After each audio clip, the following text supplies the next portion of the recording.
पाठ का नाम है मधुरा श्लोका, अर्थात मधुर श्लोक। मधुर का मतलब जो आपके जीवन में बेहतर करने का उपाय बताता हो। आपका जीवन जो है वह सही दिशा में ले जाने का स्रोत बताता हो, वह मधुर कहलाता है।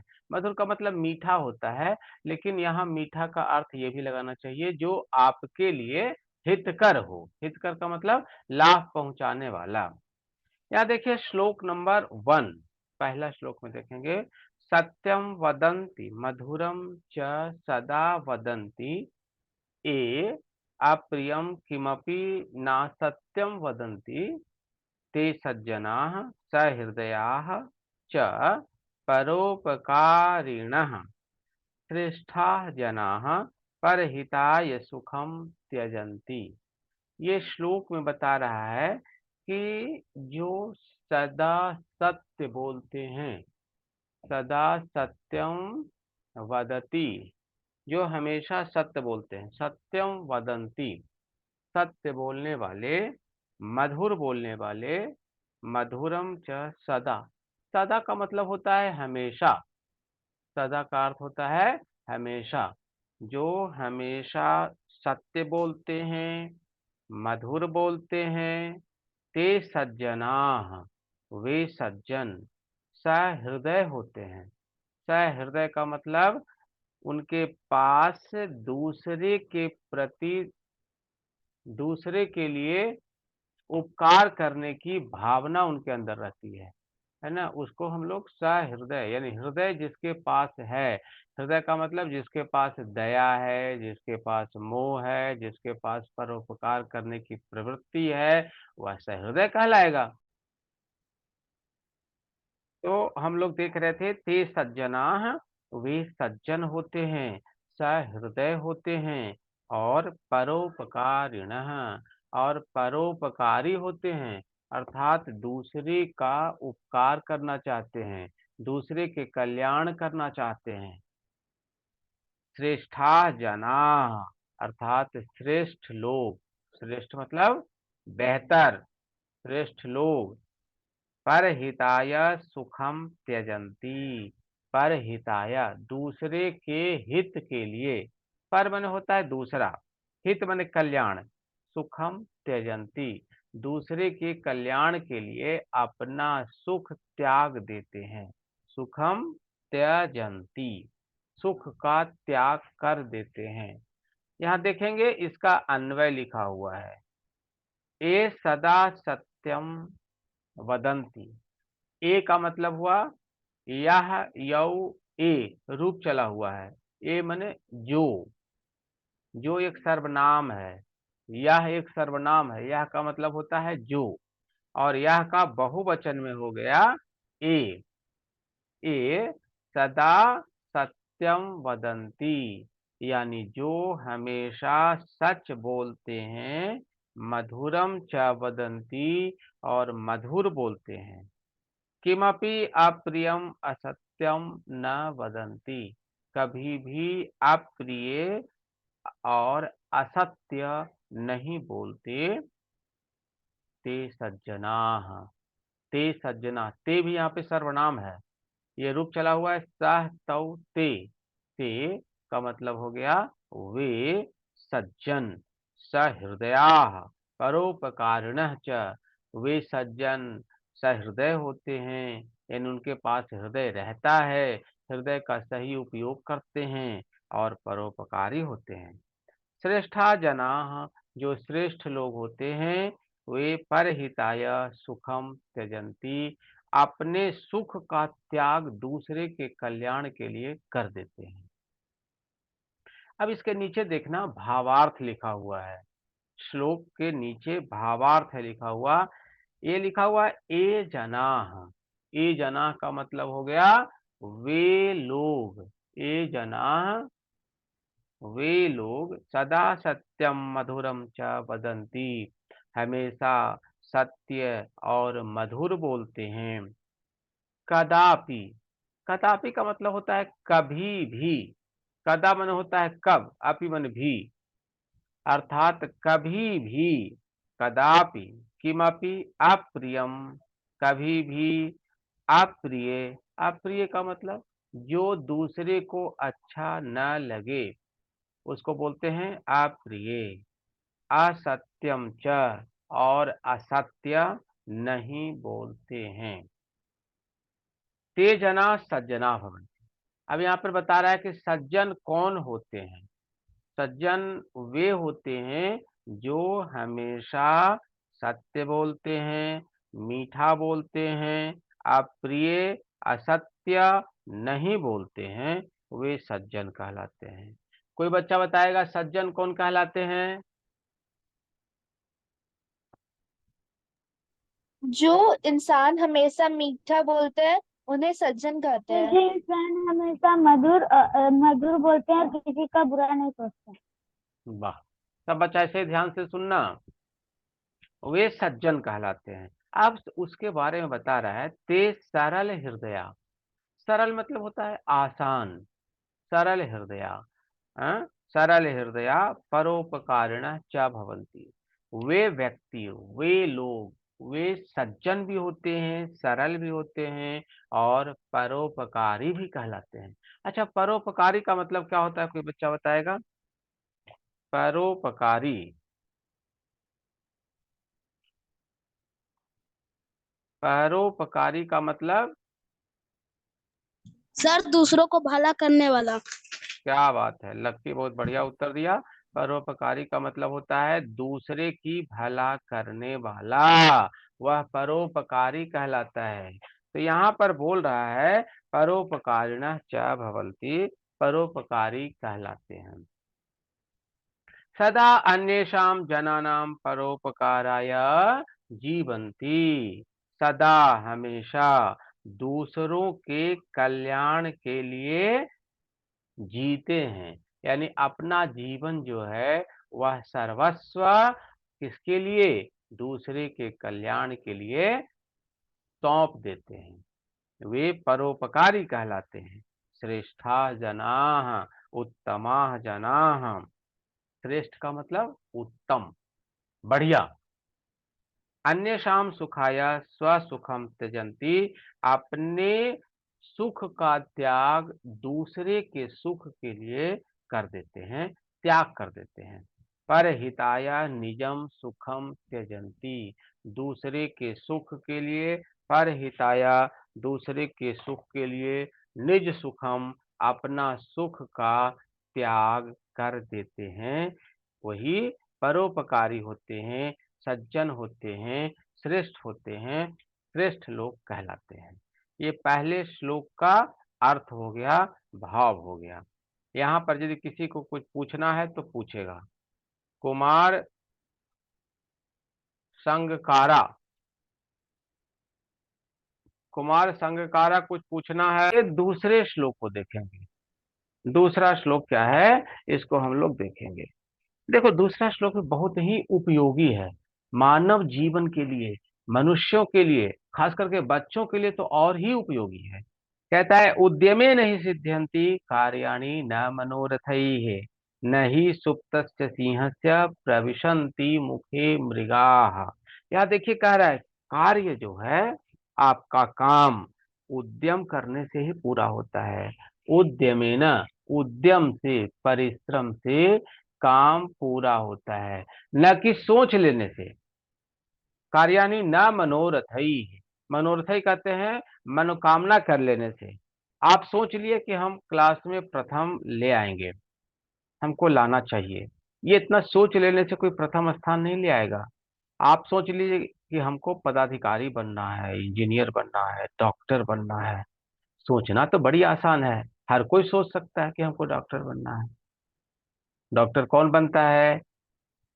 जो परिश्रम करता है। डॉक्टर कौन बनता है भाव्या? सर, जो परिश्रम करता जो परिश्रम करता है। लेकिन यह भी उत्तर पूरा सही नहीं हुआ। पूरा सही उत्तर होगा जो सही दिशा में परिश्रम करता है, वही डॉक्टर बनेगा। अब मान लो कि डॉक्टर बनना है, अब खूब मैथ्स बना रहा है, तो क्या डॉक्टर बनेगा? क्लास 6 में आप लोग पहुंच गए, आप लोग को शायद पता होगा कि डॉक्टर बनने के लिए बायोलॉजी पढ़ना पड़ता है, साइंस पढ़ना पड़ता है, मैथ्स नहीं पढ़ना पड़ता है। मैथ्स पढ़ने वाले बनते हैं क्या? इंजीनियर बनते हैं। तो सही दिशा में आपका परिश्रम चाहिए, तभी सफल होगा। उद्यमेन ही सिद्ध्यन्ति कार्याणि न मनोरथैः। यानी उद्यम करने से, परिश्रम करने से ही कार्य की सिद्धि होती है, न कि सोच लेने से कार्य की सिद्धि होती है। अब देखिए यहाँ पर कितना बढ़िया एग्जाम्पल दिया है, कितना बढ़िया उदाहरण दिया है। नहीं सुप्तस्य सिंहस्य प्रविशन्ति मुखे मृगाः। आप सब बच्चे जानते होंगे कि जंगल का राजा शेर होता है, सिंह होता है, और बहुत मजबूत होता है, बहुत फुर्तीला होता है। जंगल का राजा तभी बन पाता है, लेकिन उसको भी परिश्रम करना पड़ता है। यदि सिंह परिश्रम न करे तो ऐसा थोड़ी ना होता है कि उसके पास है कोई जानवर चला आवे और कहे कि लो मुझे खा लो। शेर को भी भोजन प्राप्त करने के लिए परिश्रम करना पड़ता है, तभी उसके पास भोजन उपलब्ध होता है। तो इसलिए हम लोगों को भी, हम सबको भी परिश्रम करना चाहिए। बिना परिश्रम के फल नहीं मिल सकता है।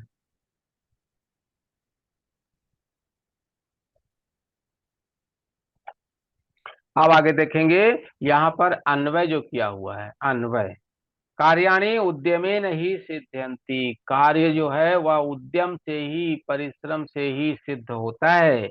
न मनोरथ है। मनोरथ, मनोरथ मतलब होता है क्या? मन की चाह, मन की इच्छा।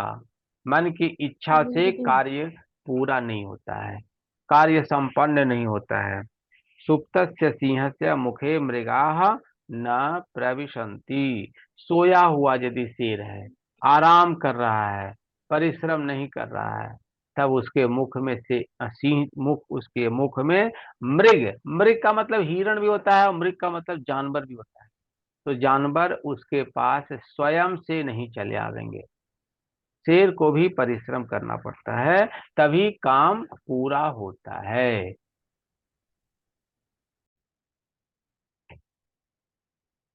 श्लोक कहता है अयम निजः परो वेति गणना लघु चेतसाम उदार चरिता नाम तो वसुधैव कुटुंबकम।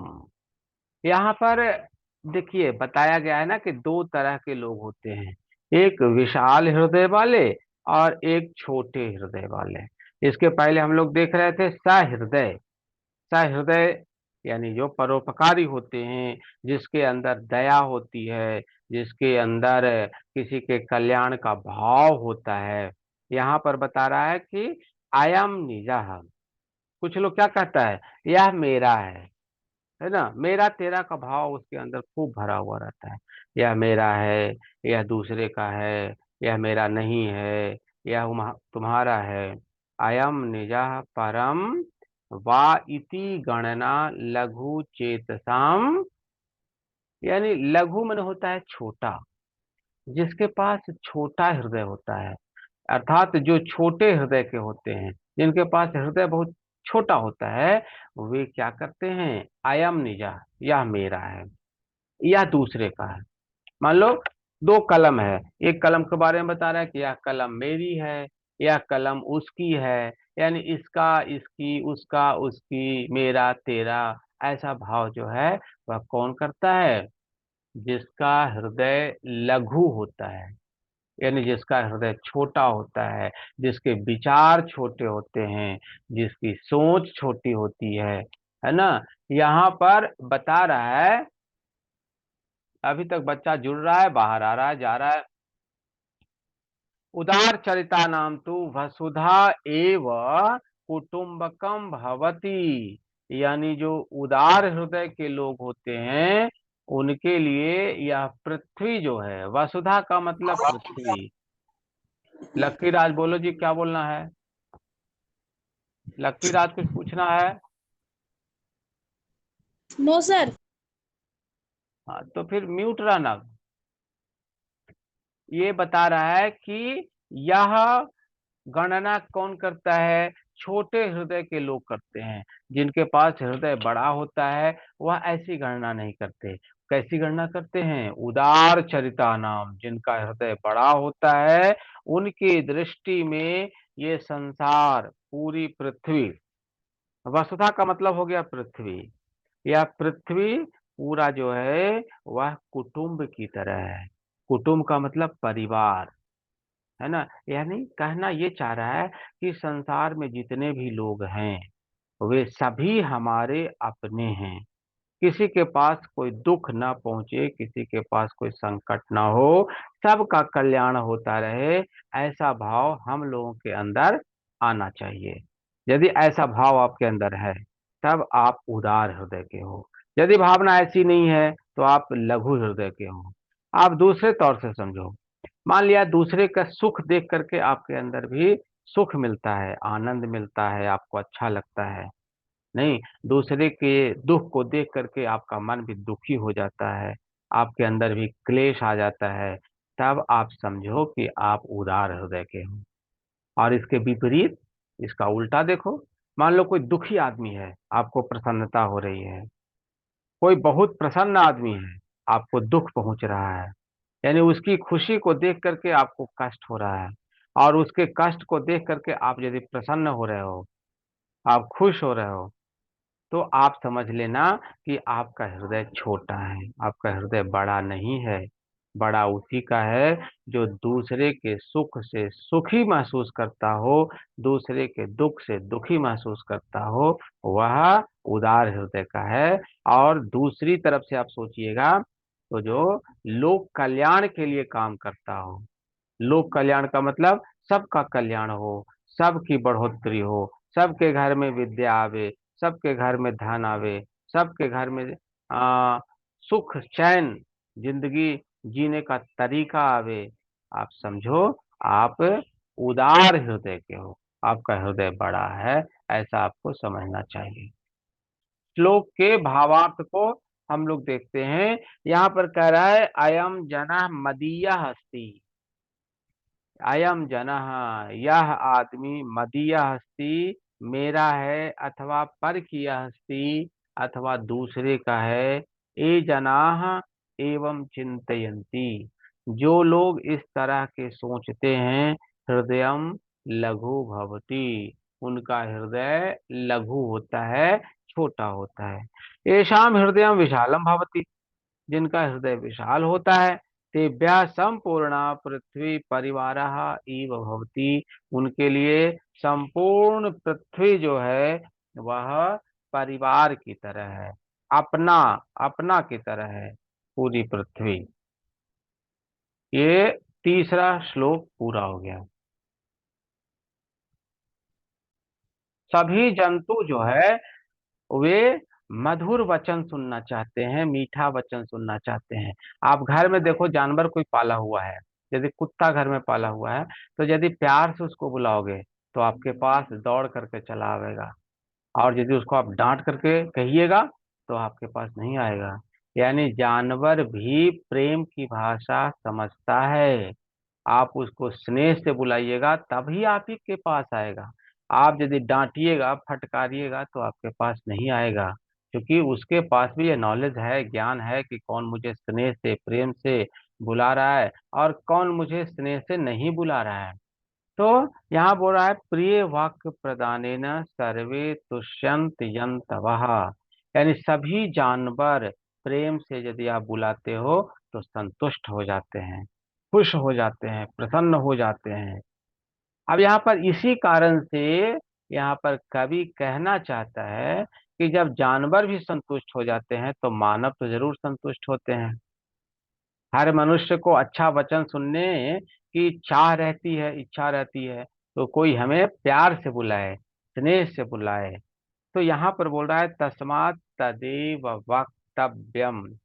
देखिए शब्द है वक्तव्यम, वच धातु है बेटा, जैसे पठ धातु होता है ना, पठ धातु का मतलब होता है पढ़ना, उसी तरह से वच धातु है, वच का मतलब होता है कहना, बोलना, और उसी से बना हुआ है वक्तव्यम। वक्तव्यम का नोट कर लीजिएगा, वहां पर वक्तव्यम का मतलब होता है बोलना चाहिए, कहना चाहिए। वक्तव्यम, वचने का दरिद्रता, अर्थात बोलने में दरिद्रता कैसी, कंजूसी कैसी, इसमें खर्च थोड़ी ना होता है कुछ। आप मधुर बोलते हो, किसी से प्यार से बोलते हो, अंकल जी, आंटी जी, भैया, सर, बहुत प्यार से बोलते हो, इससे तुमको खर्च तो नहीं होता है कुछ।